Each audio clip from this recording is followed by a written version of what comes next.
Good morning everyone, welcome to Hindi class. आज शुरू करते हैं हम अपना चैप्टर नंबर 2 गद्य खंड का पहला चैप्टर 2 बेलों की कथा हम पढ़ चुके हैं। आज हमारा चैप्टर नंबर है 2 लासा की ओर।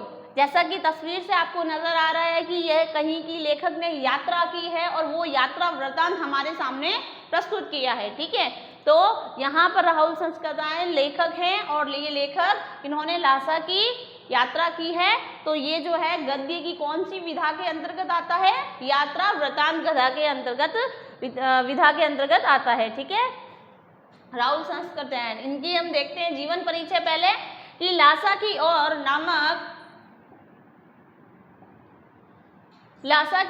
नामक यात्रा वृतांत के लेखक राहुल सांस्कृतायन का जन्म पंदा गांव उनका ननिहाल में हुआ था। उनका ननिहाल है पंदा गांव। ठीक है, और सन 1893 में जन्मे राहुल जी का मूल नाम केदार पांडे था। इम्पोर्टेंट है, ये ध्यान रखना। ठीक है, इनका नाम पूछा जाता है कि राहुल सांस्कृतायन का प्रमुख या बचपन का नाम मूल नाम क्या था? केदार पांडे। पंदा गांव अब उत्तर प्रदेश में है, यूपी में है, आजमगढ़ जिले में।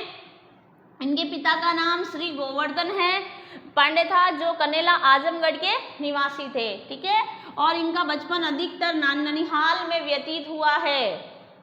नाना ने नौकरी के दौरान, इनके नाना की नौकरी थी फौज में। ठीक है, तो नाना की नौकरी के दौरान नाना ने कई यात्राएं की। ठीक है, क्यों अलग अलग जगह उनकी पोस्टिंग होती थी, तो दिल्ली, नासिक, अमरावती आदि शहर उन्होंने देखे थे और उन शहरों के बारे में अपने नाना से उन्होंने इन यात्राओं की कहानियां सुनी थी कि मैं वहाँ जाता हूँ, वहाँ जाता हूँ, वहाँ ये दृश्य है। ये सुनकर बालक केदार बड़े हुए हैं, ये सुनकर यात्राओं की किस्से सुन के।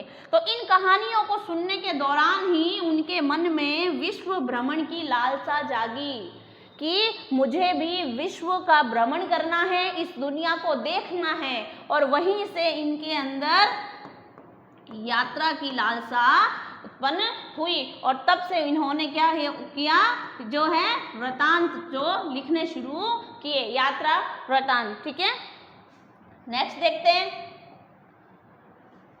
इनकी प्रारंभिक शिक्षा काशी और आगरा में हुई है। उच्च शिक्षा के लिए लाहौर चले गए। इन्होंने 1903 में श्रीलंका जाकर बौद्ध धर्म को अपना लिया। सबसे इंपॉर्टेंट,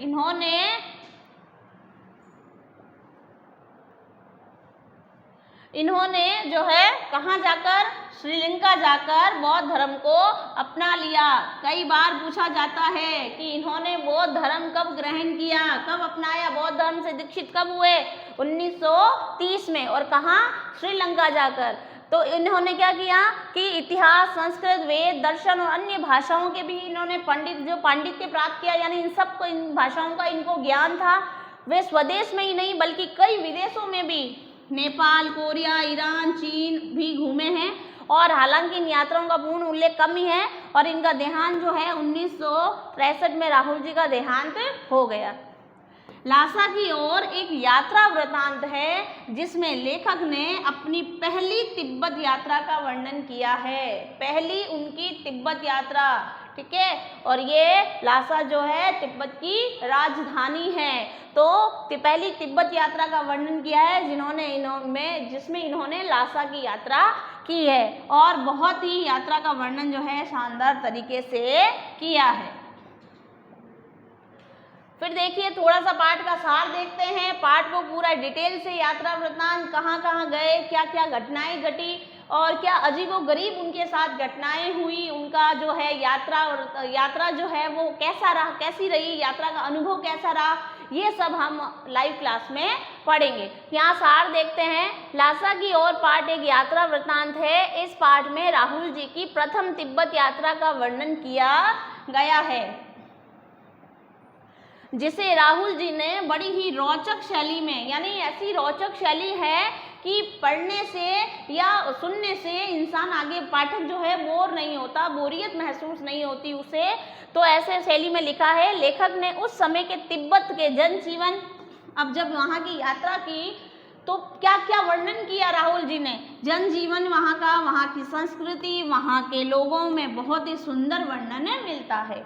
लेखक के द्वारा ये यात्रा नेपाल के रास्ते से की गई थी, नेपाल के रास्ते की गई थी, क्योंकि उस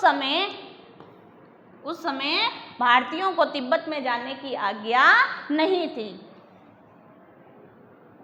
अगला देखो, लेखक ने तिब्बत की यात्रा करने का मन बनाया, ठीक है, कि तिब्बत की यात्रा करनी है और भिखारी वेश में किए।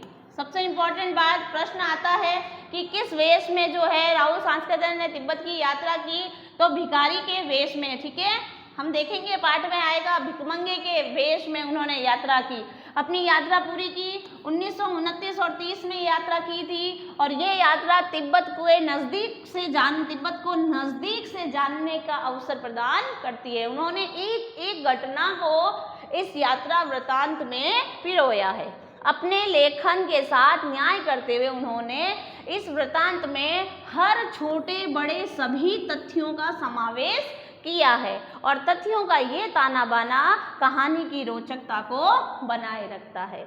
इन्होंने ऐसे सभी तथ्यों का समावेश किया है जिससे हमें ये यात्रा वृतांत रोचक लगता है। तो यहाँ हमारा ये राहुल सांस्कृत्यायन का ल्हासा की ओर यात्रा वृतांत का जो है वो सारांश समाप्त होता है और डिटेल में हम पढ़ेंगे लाइव क्लास में। Okay, thank you.